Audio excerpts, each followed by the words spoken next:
Good afternoon, everyone, and thank you for joining us for our fifth installment of Democracy and Vulnerability, hosted by the Venda Museum, Thomas Munhouse, and Dub Lab Radio. My name is Lexi, and I'm so excited, along with my fellow Student Council members, to welcome artist and educator Catherine Opie to the program today. Catherine Opie is an American fine art photographer and educator. Opie studies the connections between mainstream and marginalized society, merging conceptual and documentary styles. She creates pieces relating to sexual identity, the relationship between the individual and the spaces in which they inhabit, and the tensions between the constructed American dream and the diverse realities of its citizens. Opie has had solo exhibitions at major institutions such as the Museum of Contemporary Art of Los Angeles, the Solomon R. Guggenheim Museum, and the Los Angeles County Museum of Art. She received a BFA from the San Francisco Art Institute in 1985 and an MFA from the California Institute of the Arts. Today's program will follow a 1-hour discussion with Catherine Opie, moderated by Student Council member Sarah Abramson. Members Baruch Dix, Elsa Cooney, and I will also pose questions to Catherine Opie, and Baruch will write the blog post for the Thomas Munhouse website, which will be available for viewing as soon as this interview is posted online. We'd also like to extend our thanks to Susan Horowitz and Rick Feldman for their generous donations and support for the online and on-site discussion series at the Venda.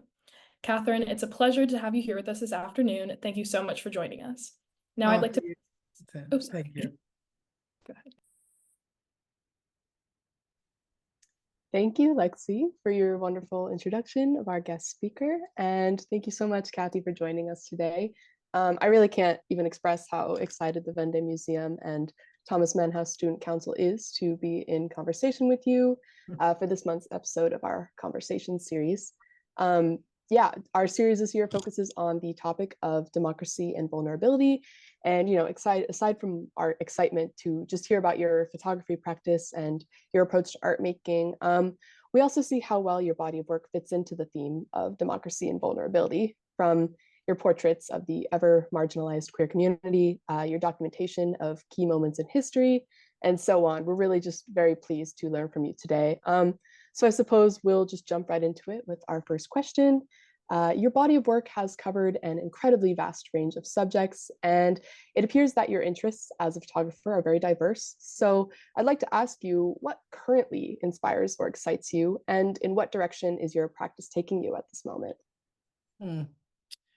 Yeah, there's many journeys to be had in life. I think that what it excites me, or not necessarily, it's not exciting, but I guess what is my conundrum, so to speak, right now in this world is, what is our relationship to humanity?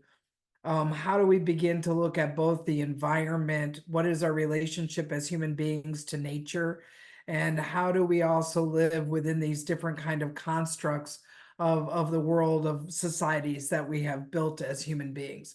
So I'm having a lot of existential ideas in relationship to this, and I'm trying to explore it in the way that I try to answer questions within my work. And one of the things that I recently did was I went on a road trip for 20 days in end of January through February through Norway, in the middle of the winter, and stayed at 5 different places that were totally empty, but I went to photograph these portraits of blue mountains.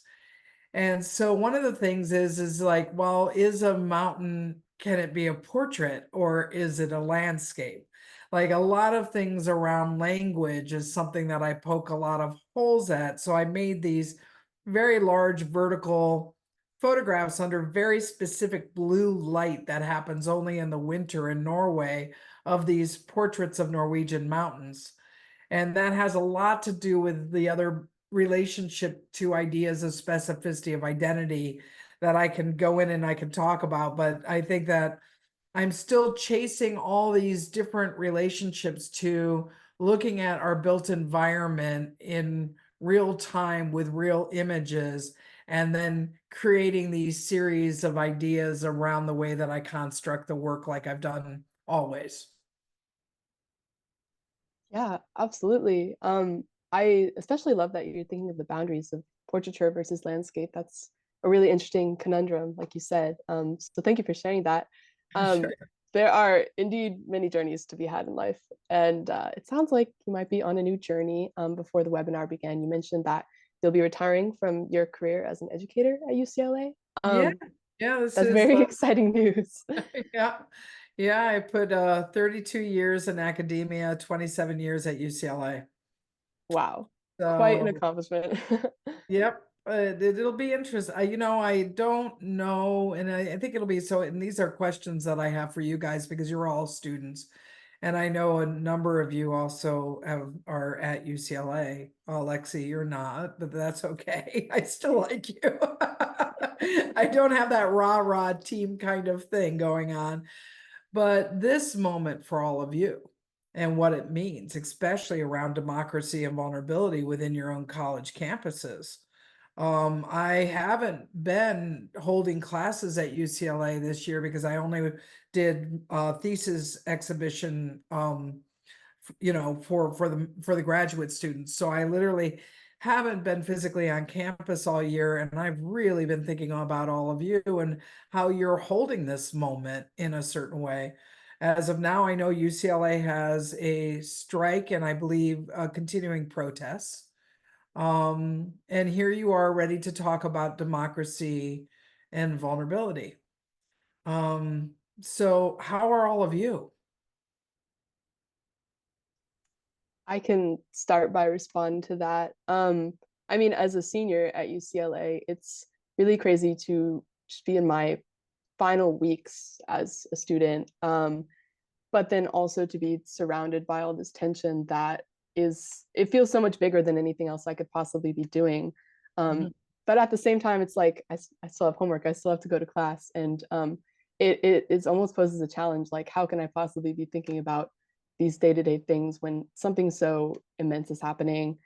Um, and even outside of the conversation of Palestine, it's like there's this crazy police presence on campus too, which I can makes it imagine. even more difficult to focus on one's education or to feel safe engaging in protest. And I also feel so strongly for like the undocumented students because I know there's the possibility of like an ICE presence on campus. There were ICE officers at UC San Diego, so it's, for so many of us, it's deeply difficult. But yeah, I'll pass it off to the other students as well. I would love to hear from you guys. I can attest to that as well, 100%. As a graduating senior as well, I am sure, like myself, as many other of my peers, aren't really sure about the next chapter in life and seeing not only what's happening abroad, but what's happening in college campuses. It just kind of puts everything into perspective, but also kind of makes everything surreal at the same time. But I've just been really, really impressed by the sense of community that's been shown on campus in the face of so much adversity. It's made me very proud to be a part of the student body. Mm-hmm. I think just to add onto that sense of community that's found, I think that at my school it's a little different.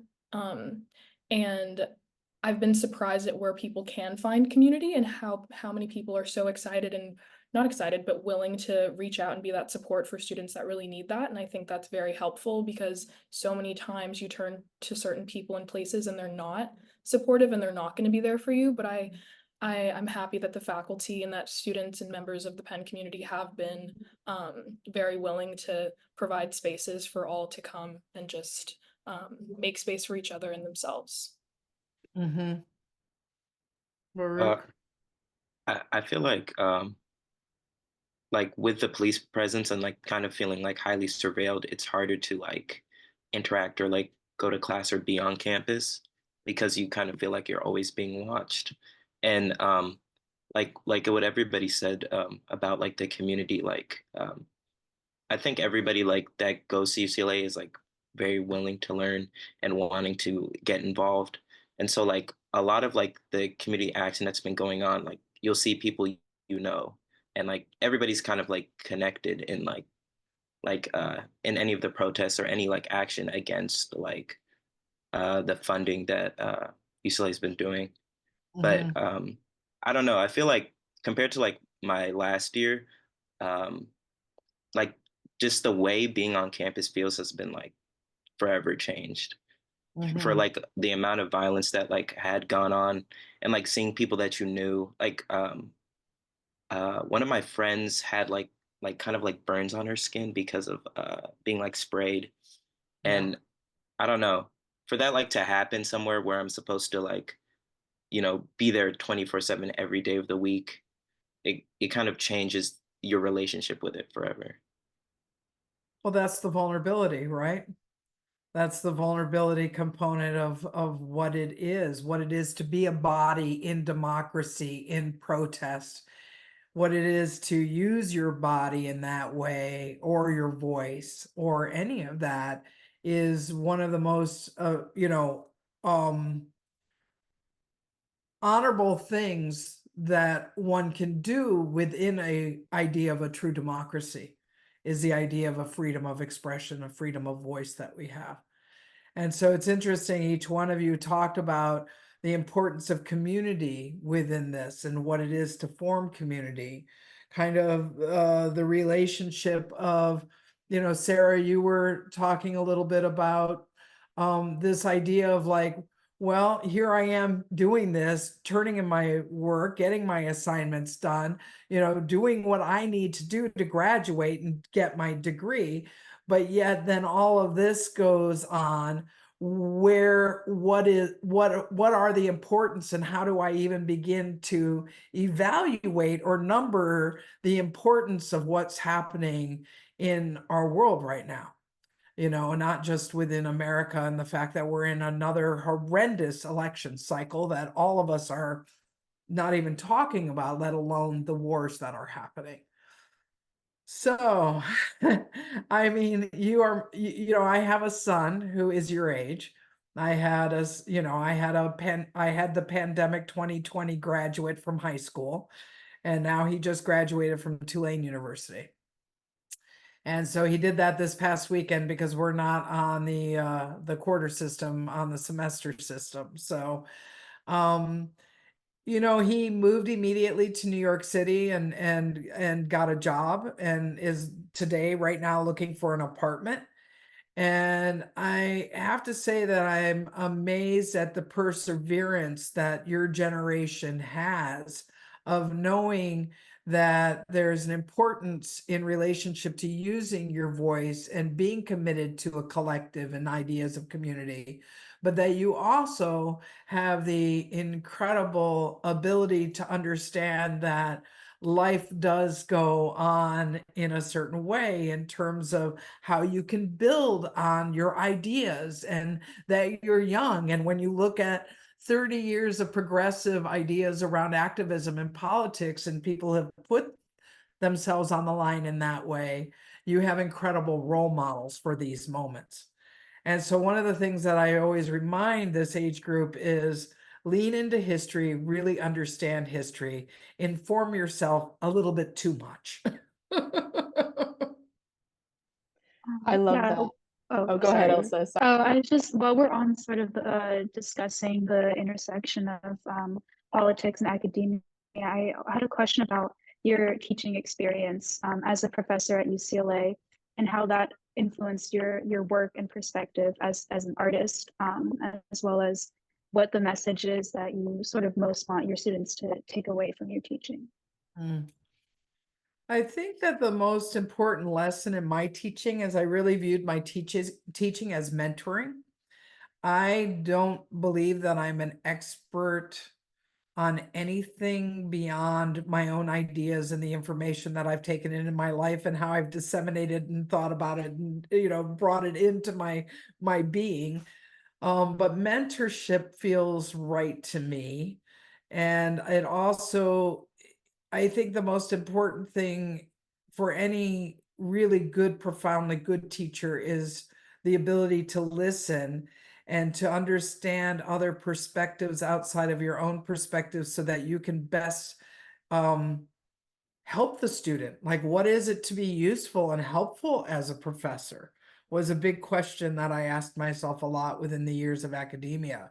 Is like, how can I be helpful versus allowing an ego kind of to drive the education? It was always more from, let me listen and figure out the best way of what information I have that I can disseminate to you to help you move forward with your work. I would say that would be a little bit of my style. Yeah, yeah, I think that mentorship is much needed, and I really appreciate that approach. I think what's also interesting is that as we grow to become teachers and mentors, we were once mentees and students, and many of us would say that we always remain students even as teachers, which would be another Oh, perspective yeah, that I really appreciate. But it's I true. think maybe something to remember, at least something I try to remind myself is like, who are the great educators that I had, and how did they move me along my trajectory in a formative way? But to move a little further away from the school environment, I guess, and your career as an educator, we have some more questions for you about the photography medium specifically. So I'm Okay. going to pass it off to Baruch for this question. Okay. How do you think the way in which you view photography as a medium has shifted or expanded since the first time you shot film or like took a photo? Oh, And God. how do Yeah. you feel like those feelings might have like stayed the same? Mm. The feeling and the joy of making pictures is absolutely the same as when I was 9 years old and I got my first camera. So utter enthusiasm and joy, and also still shock and amazement that things come out. And you would think that after, being 63 years old and that I've started, with a camera at 9, I built my own darkroom by 14, that there wouldn't be still joy and mystery in the fact that things come out. You would think that I would just know that it would come out. But to go and try to do this thing that I did in Norway, or these other situations that I put myself in, or trying to make these various bodies of work, are incredible. A lot has changed. When I grew up, there was these, pictorial magazines that were on pretty much every suburban household's table, which consisted of National Geographic, Life, and Look magazine. And all of those had an enormous amount of documentary pictures. And you have to realize that the invention of television happened during my childhood in that major, first media blast way.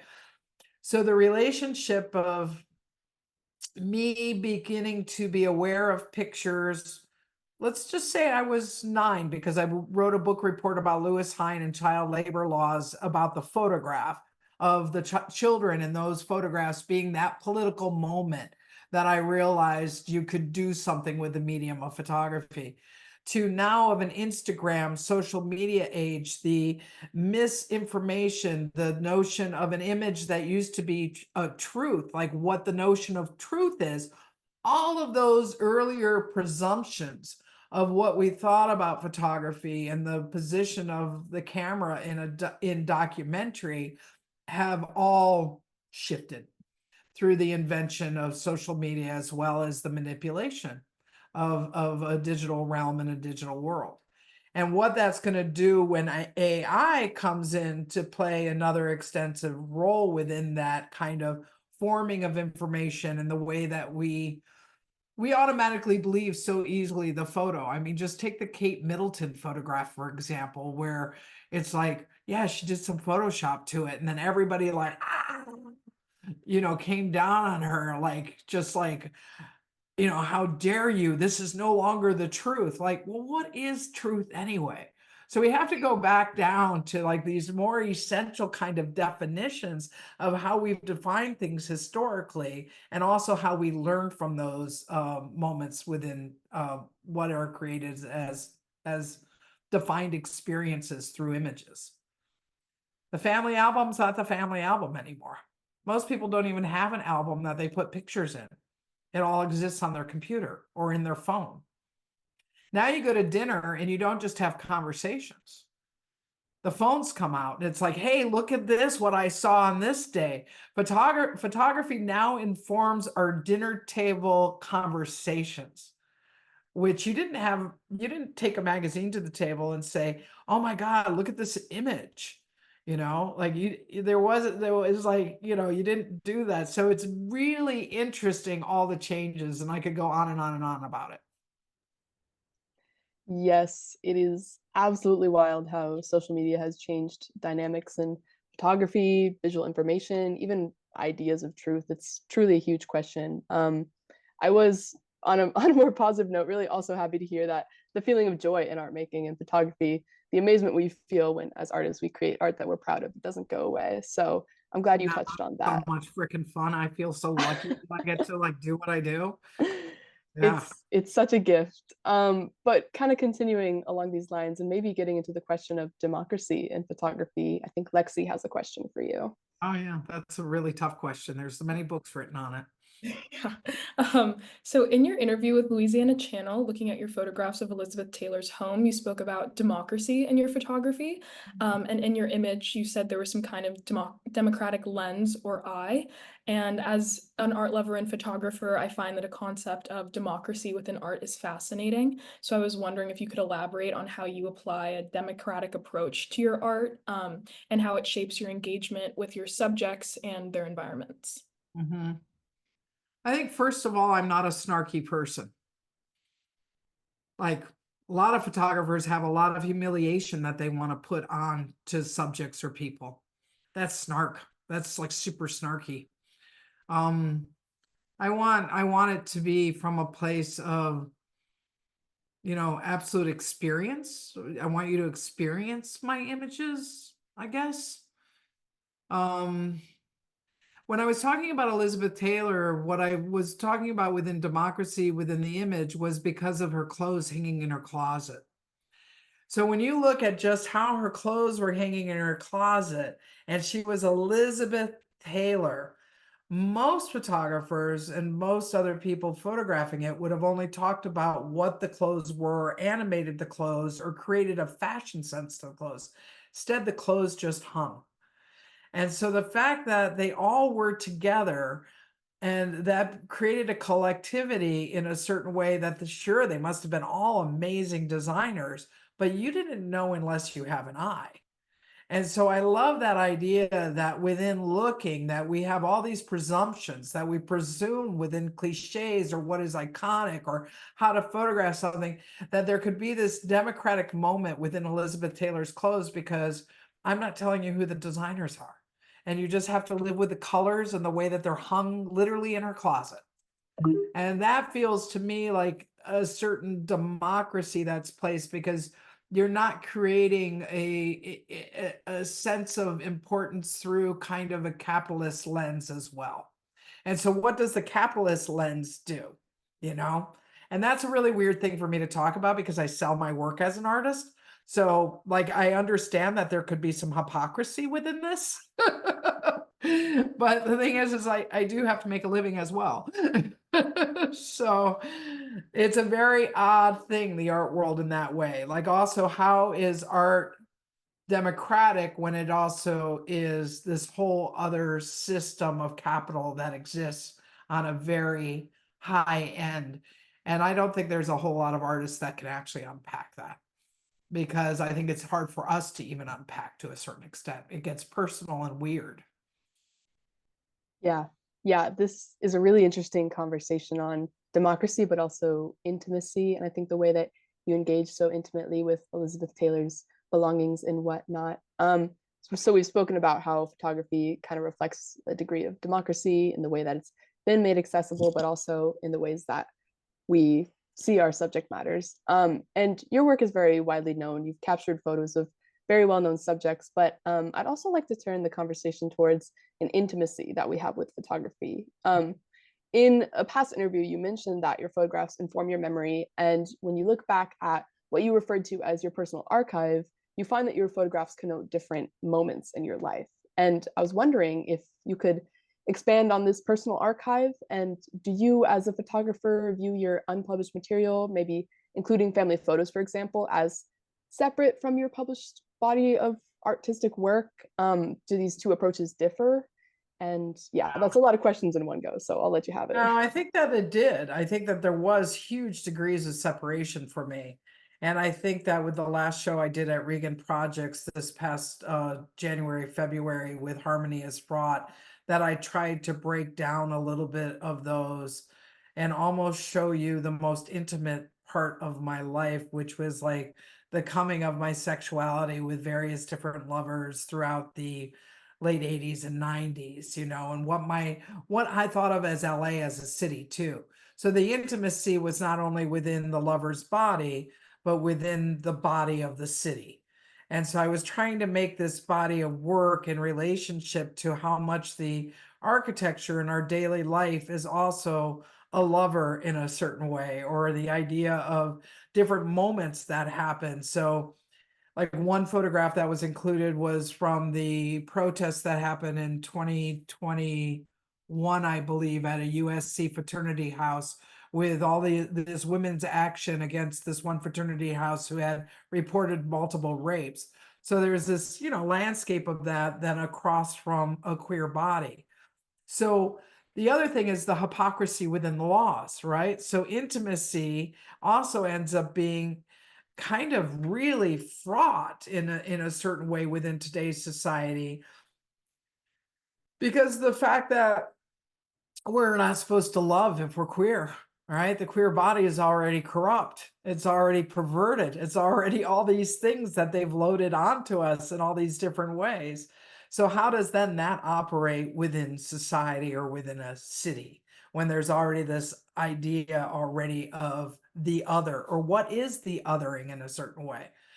So the work is getting more personal. This is a very long, weird answer to your question, Sarah, but the work has definitely gotten more personal. And in that show, I did show a photograph of Oliver at the age of 1.5 next to the big Thanksgiving turkey. And that, in a way, was from the family archive. It wasn't photographed for a body of work. And now I'm realizing that my archive is a treasure trove in that way. After finally dipping into it, now I don't think I'm going to be able to stay out of it. So be careful what you decide to do with your archive. No, I'm very excited to see what comes of that too. I mean, it sounds like you're kind of breaking down barriers between your personal and artistic photography practices, and you're challenging the way that you practice photography, and at the same time, as you always have done, you're challenging the way that a viewer sees a subject, and that's really fascinating to me. So I mean, I'm sorry, we're really in a lot of trouble. Our yeah, house is burning down. Our lands are burning down. Our lot is burning down. We're in a lot of trouble right now. A lot yeah, of trouble.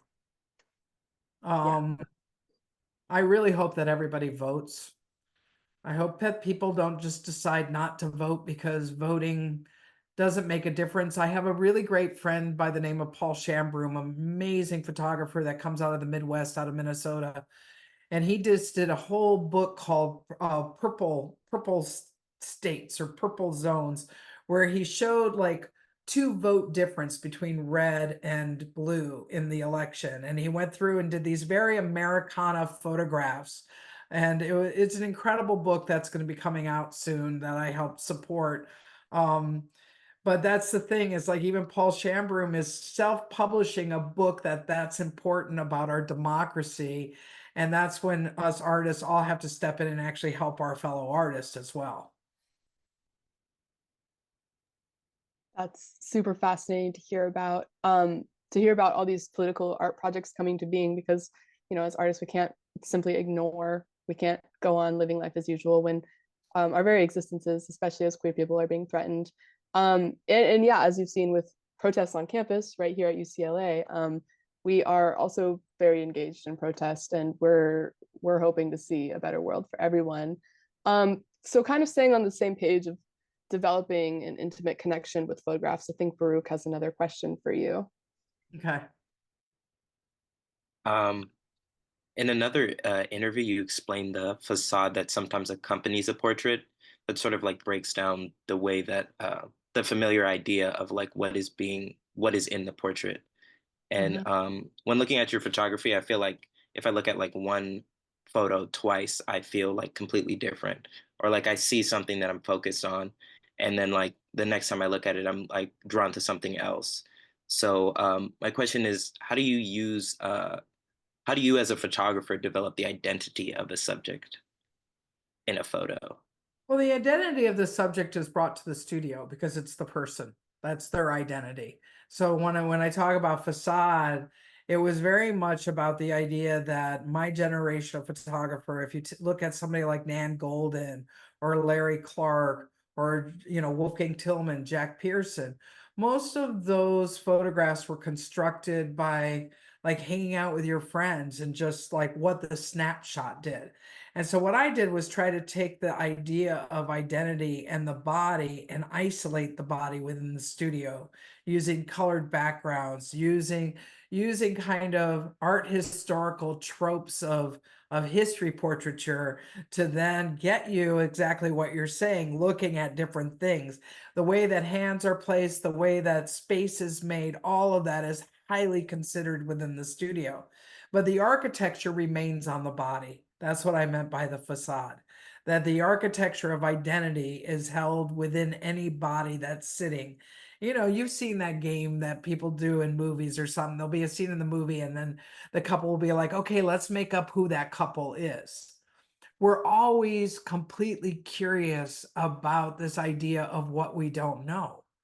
We're always curious about how identity is actually constructed. But without representation, there is no history. And so that's what I decided early on, that within my ability as an artist and an image maker, that I was going to be able to create the representation of my time and my life, and therefore create a history for us to look at, one person, one mind, one way of thinking who's thought about photography my whole life and art in general. So it's using all of that and that kind of perspective to then rebuild the way that we look. And I really want people to be held to my images. I don't want you to just go, oh, I don't want to be the Instagram flick. I want to like hold you to bearing witness and what bearing witness means. Yeah, your idea about your photograph subjects, how you kind of create a certain feel, how you draw out certain aspects for the viewer to really sit in, and then choosing what you find to be necessary to represent in history and then to bear witness. That's a great segue into Elsa's question. Elsa, if you want to take that away. Yeah, thank you. So a lot of your sweet portraits are very intimate and feature also non-models that aren't maybe used to posing in front of a camera. I know, like, personally, whenever someone puts a camera in my face, I just like completely freeze up. So what is your approach to making these subjects feel more comfortable when you're photographing them? And what do you hope people take away from these portraits? Well, I'm quiet when I do it. I'm not like doing that cliche thing that you see, in fashion and TV, on television where it's like, oh my God, you look great. Oh, look this way, look that way. Like, I'm not animated in that way. And so therefore the photographs aren't animated. I ask people to go into an interior space. Often if I feel like they can't hold what just my calmness and my quietness with the attempt of moving them in the picture and lighting them, and I feel like they're like this each time, then I have them close their eyes and I ask them just to think about their favorite place in the world to be. And then I say, okay, open your eyes, and I'll have pointed to where that I want them to look with my finger. So I'll be like, okay, look over this way. So you'll see that in the portraits, the gaze is always changed because, except for in Being and Having, because that was a specific, more conceptual body of work, because also none of us can hold another person's gaze for that long anyway. So if you move a room full of portraits back to where some are looking at you, some aren't, it's more palatable to feel like you're in a room full of people that you want to be with, you know? And so that's the other thing, is like trying to make portraits that, again, not only I want to be with, but that other people might want to be with. But that's kind of how I work it in a certain way. I don't know if that answered your question. Yeah, that makes a lot of sense. And kind of speaking of your working with non-models and trying to make them feel comfortable when they're just not so used to being in front of a camera. I'm really fascinated by the different examples of your work in which you center a series around a specific community, and your personal familiarity or even belonging to the community that you focus on in a series has varied in the past. So I wanted to touch on a section of your body of work that I think is very well known, or at least that's the work of yours that I'm most familiar with, being a part of the queer community.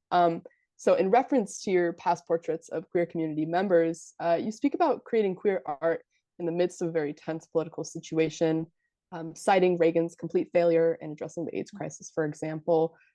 So my question is, how has the playing field changed in terms of representing queerness as a visual artist? And what has the current political moment demanded from artists who work to represent the queer community in comparison to the past? Hmm. So interesting. I've been working on something that Helen Molesworth and I are going to do in P-Town in a couple of weeks. And I was going, and one of the questions that we asked ourselves was like, okay, what are our early influences? And Helen and I are about 5-6 years apart in age. I'm a little older than her. But I was looking for a clip on YouTube and I found it. And it's like Jodie Foster as a tomboy in 1969 on this show called Courtship of Eddie's Father, where she punches Eddie as a girl. And it's a whole thing about like girls and tomboys and who's allowed to punch and everything. But it's so interesting because again, things change so much culturally, and I got diverged. Remind me what I'm supposed to answer again. Sorry, I had like old lady moment. No, that's okay. I was just curious your thoughts on like the current political moment. Oh, the And how current. it's Okay, so getting to the political moment. Okay, that's what I wanted to say. Thank you.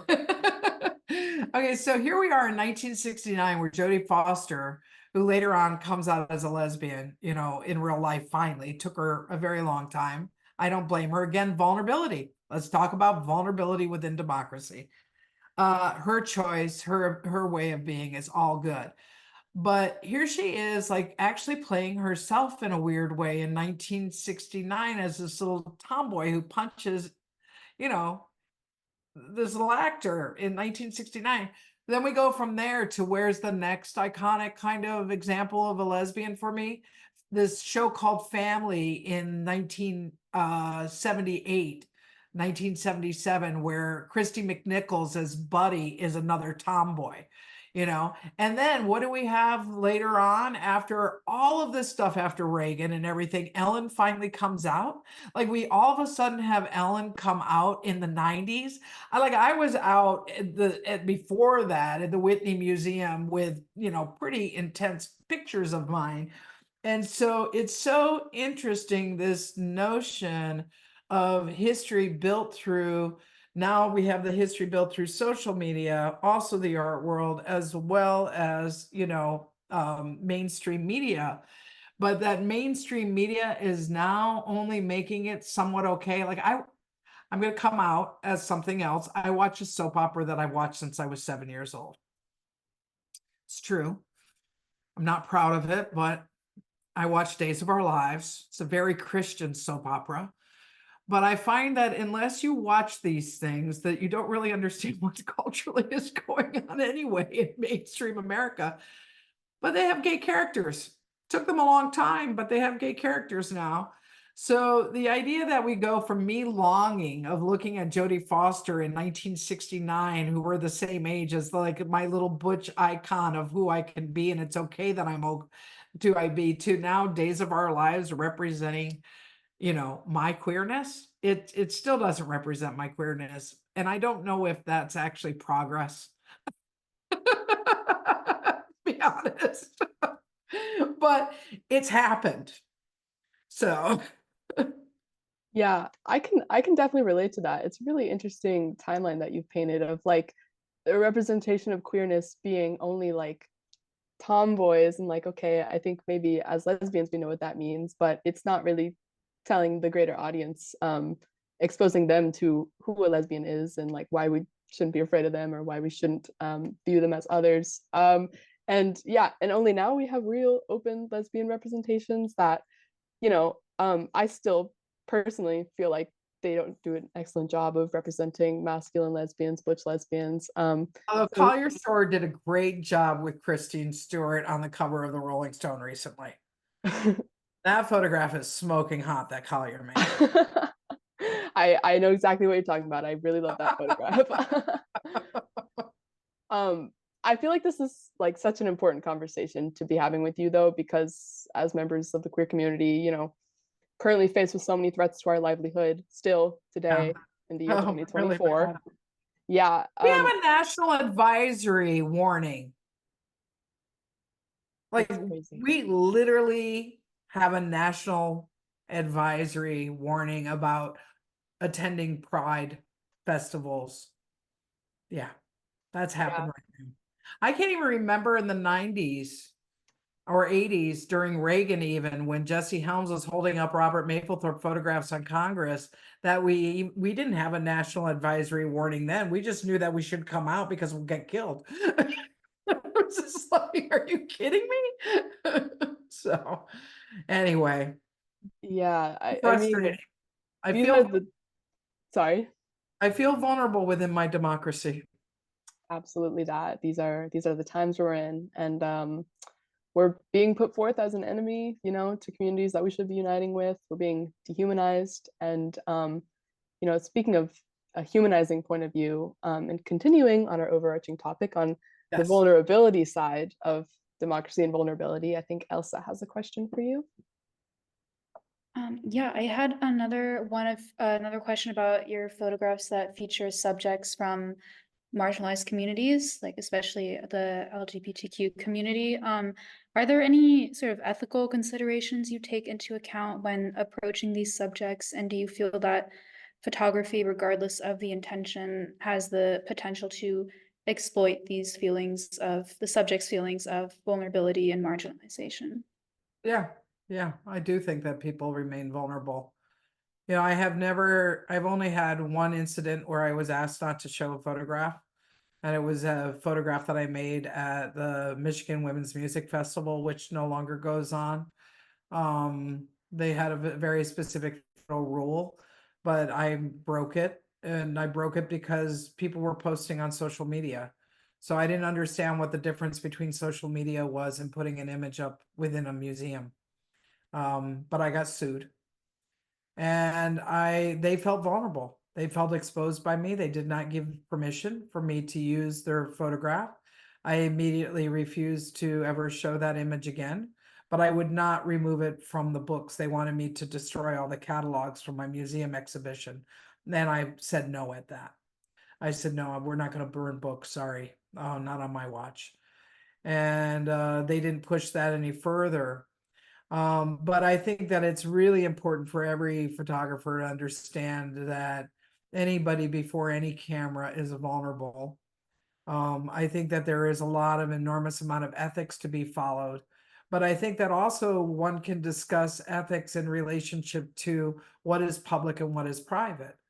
And I think that there's really complicated kind of positions around the relationship of voyeurism and how the lens is used.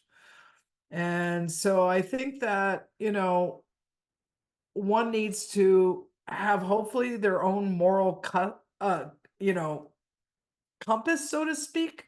But we also know that moral compasses are highly flawed within today's society in terms of what we generate. And even though there's been an enormous amount written about the politics and the ethics of photography, I do it with permission mainly, but there is a part of me that wants to go back and start doing street photography again. And I don't know if you're allowed to be a street photographer anymore, what that really means. Because I want to explore a certain kind of idea of, and I've done that with road trips throughout America, you know, definitely. And I did that with inauguration. When I photographed Obama's inauguration, that was considered street photography to a certain extent because everybody was public at this event in the inauguration. But I'm very aware of the history of the images and even how the woman who ended up talking later on in life about being the migrant mother of Dorothy Allison's photograph, of what that meant for her to be represented in that way, even though what the FSA did during the Depression in relationship to bringing us those images of America. I have to say that there's still really a lot of conflict with myself as a photographer at times in relationship to these ethics, but they absolutely need to be understood and questioned and thought about. Yeah, yeah, it's been an ethical question since the dawn of photography. I What think do you guys ultimately, think? Let's open up. What are your, because you know, you are a different generation than I am. And so what are your thoughts on that? I mean, how do you use photography in your personal lives?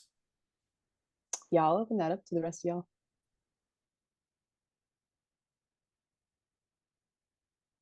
I mean, Anybody? I'm not a photographer. Like I don't know how to use cameras besides my phone camera.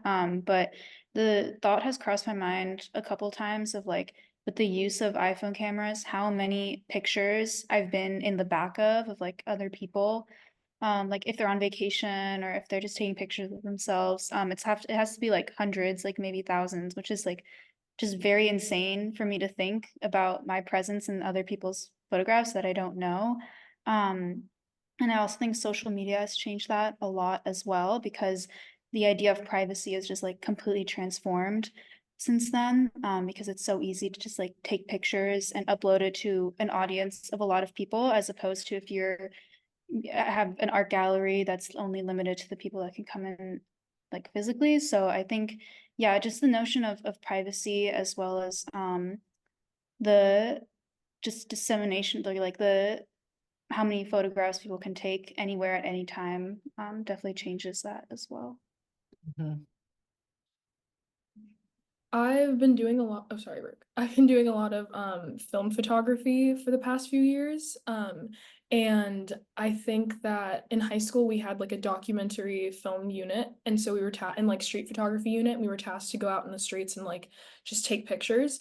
But then the obstacle I think came when the subject was like other people or like social gatherings or like a public space. And I remember I went to LACMA for one of their jazz nights and I was just like I was taking pictures of people and like family and friends, but I didn't realize how that makes people uncomfortable and how or certain people aren't like I don't know where you have to ask for permission or where that line is between like ethically it's okay because it's in public or taking advantage of someone else's space and vulnerability. So I think it's like it's a fine line, but something that's still explored because there are so many photographers and so many people that are documenting what happens on the day to day. It's just more of like what you're comfortable doing, if that makes sense. Mhm. I think I only started using like cameras besides like the one built into my phone like this year and last year. And most of the stuff that I really like want to document is like specifically like people that are younger than me, like in my family. Because I feel like I don't know. I don't have like that many photos of me when I was younger. And so like getting like photos of you when you're really little is like a very vulnerable, like nostalgic moment when you're like much older, because you don't really get to know yourself from that age. But I think like with my phone, or just like what we see a lot today, like uh, photography, especially like what we use our phones for, like kind of like creates like a living proof of anything. Like I think like if you look back and like during like the pandemic or like any sort of like police violence, police brutality that was filmed, you get like this like you like stand in and you watch like something happen, and there's no like narrative being like like shot out at you. I feel like you just kind of like take this moment in as it's happening. But Rick, do you think of that as bearing witness for yourself when you're using your camera in that way? Would Like you like what bearing witness means? Like, do you feel that you're documenting it because you want to remember this moment within history for yourself, that you want to have this record? for the like what Like I when just you're, said. yeah, Oh, yeah. oh, yeah, I think, yeah, it's just it feels like the perfect time capsule. I feel like recording something and taking a photo is like magic. Mm-hmm. Thank you. Yeah. Well, I mean, we're speaking about using the phones on our cameras and social media, and you mentioned this idea a little bit earlier of how when we're on social media, we'll kind of just scroll and not really truly pay attention to what's in front of us. So to shift a little bit, I believe Lexi has a question for you. Yes. So in your work previously, you've spoken about how capturing the attention of the viewer is one of the most important things in art. And when I looked at your work, I would definitely say that it captured my attention. And so I was wondering, do you think that the physicality of your work and the exploration of certain themes and of the physical body contributes to a sort of public engagement? And how do you balance these challenging themes with the aesthetic qualities and like art of your images, if that makes sense? Yeah, I mean, photography has changed quite a bit because with technology, now you have inkjet printers that can hold 64-inch rolls of paper.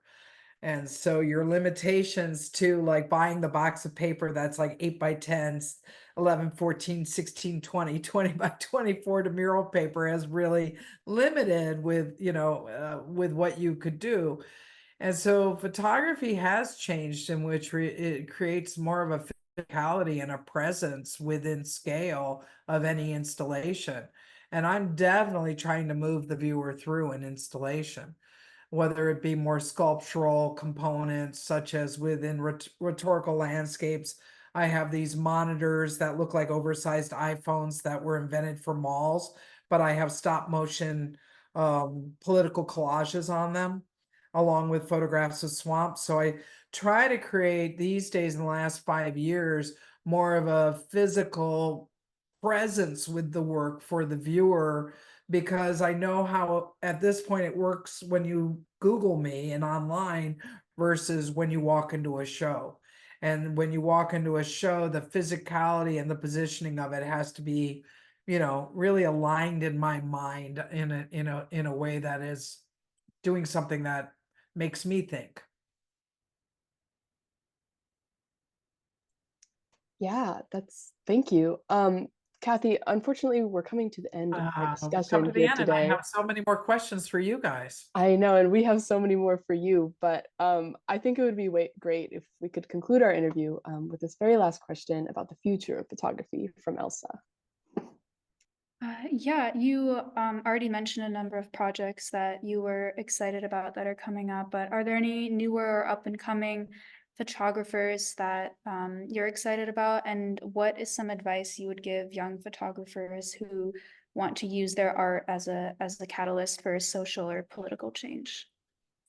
Yeah, so many artists coming up. I mean, one is every student that I worked with at UCLA was just such a unique, amazing human being. And I feel that I was so lucky to have all of those students over all of those years. And to name all the exciting artists coming up is impossible because I'm constantly looking at everything. But I think that for younger artists, I think that there's a couple pieces of advice that I've been thinking about a lot lately that I give to students.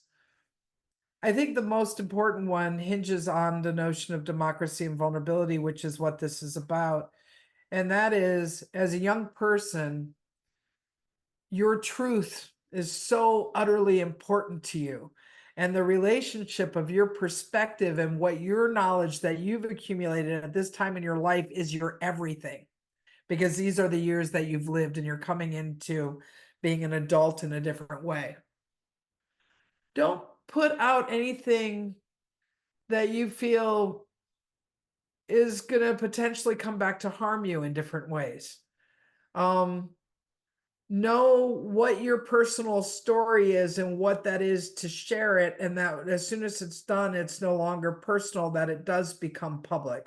What is the difference between public and private are very interesting conundrums at this time that we all live in, especially with the presence of such intense recording of all moments.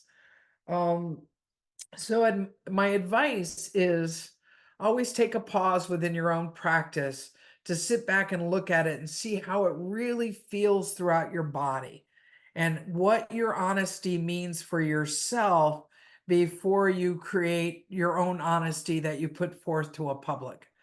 and sit with things and take the time, because it's okay in an ever fast changing world that just goes by in seconds of changes, for you to hold things for yourself for a moment before it goes out into the world. And so my advice is perseverance in life, and be aware of what can potentially harm you that you don't think can harm you, but it ends up doing it, and what it is for us to like try to hold this odd balance of what it is to exist in the world right now. Kathy, I hope thank that you. was good enough. No, it's excellent. I mean, thank you so much, for your advice, your encouragement, of course, your time here today. I know all of us on the student council are very eager to continue thinking about all these important topics we've discussed today and bringing them into our lives as culture bearers. So just a quick note, we'd like to welcome everyone to join our next program in the Democracy and Vulnerability series, which will host artist, author, and professor Awan Manse on Wednesday, June 26th at 4 p.m. Pacific time on Zoom. Registration for the webinar can be found on the Bunde or Thomas Mann House websites.